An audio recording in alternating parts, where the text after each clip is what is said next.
ಮಹಾರಾಜರೇ, ಚಹಾ ಸಮೋಸ ಕೊಡ್ಲಾ? ಸರಿ ಭಕ್ತ, ಕೊಡಿ.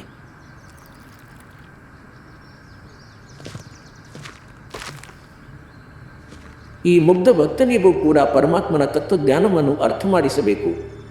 ಭಕ್ತ, ಕಬೀರ ಪರಮಾತ್ಮನ ಭಕ್ತಿ ಮಾಡಬೇಕು. ಮನುಷ್ಯ ಜೀವನ ನಮಗೆ ಇದಕ್ಕಾಗಿಯೇ ಸಿಗುತ್ತದೆ. ಮಾನುಷ ಜನ್ಮ ದುರ್ಲಭ ಬೋರಿ जैसे तरवर से पत्ता टूट गिरे वो ಬೋರ್ ನಲಗ ತಡಾರಿ. ಭಕ್ತರೇ, ಈ ಕಾಲಲೋಕದ ಯಾವ ಭರವಸೆಯೂ ಕೂಡ ಇಲ್ಲ. ಯಾವಾಗ ಯಾರ ಮೇಲೆ ಏನು ಆಪತ್ತು ಬರುವುದು ಗೊತ್ತಿಲ್ಲ. ಆದ್ದರಿಂದ ನಿಮಗೆ ಹೇಳುತ್ತಿದ್ದೇನೆ, ಕಬೀರ ಪರಮಾತ್ಮನೊಂದಿಗೆ ಸೇರಿಕೊಳ್ಳಿ. ನಾಮ ದೀಕ್ಷೆ ತೆಗೆದುಕೊಂಡು ನಿಮ್ಮ ಕಲ್ಯಾಣವನ್ನು ಮಾಡಿಸಿಕೊಳ್ಳಿ. ಆ ಕಬೀರ ಪರಮಾತ್ಮನು ಇಲ್ಲಿಯೂ ನಿಮ್ಮ ಮತ್ತು ನಿಮ್ಮ ಕುಟುಂಬದ ಕೂಡ ರಕ್ಷಣೆ ಮಾಡುತ್ತಾನೆ ಮತ್ತು ಮರಣದ ನಂತರ ನೇರವಾಗಿ ಮೋಕ್ಷವನ್ನು ಪಡೆಯುತ್ತೀರಿ. ಸರಿಯಾಗಿಯೇ ಹೇಳುತ್ತೀರಿ ಮಹಾರಾಜರೇ.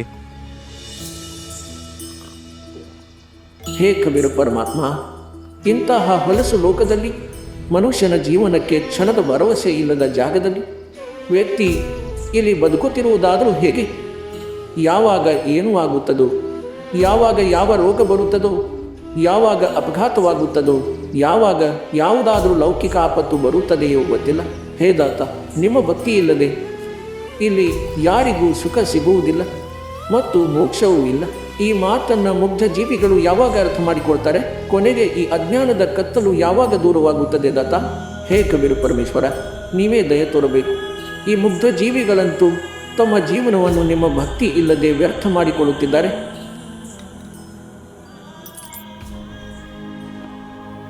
ಚಹಾ ಕುಡಿದ ನಂತರ ಸಂತ ರಾಮ್ಪಾಲ್ ಮಹಾರಾಜರು ಮಾತಾನ್ ಹಿಲ್ ಕಡೆಗೆ ಹೊರಡುತ್ತಾರೆ.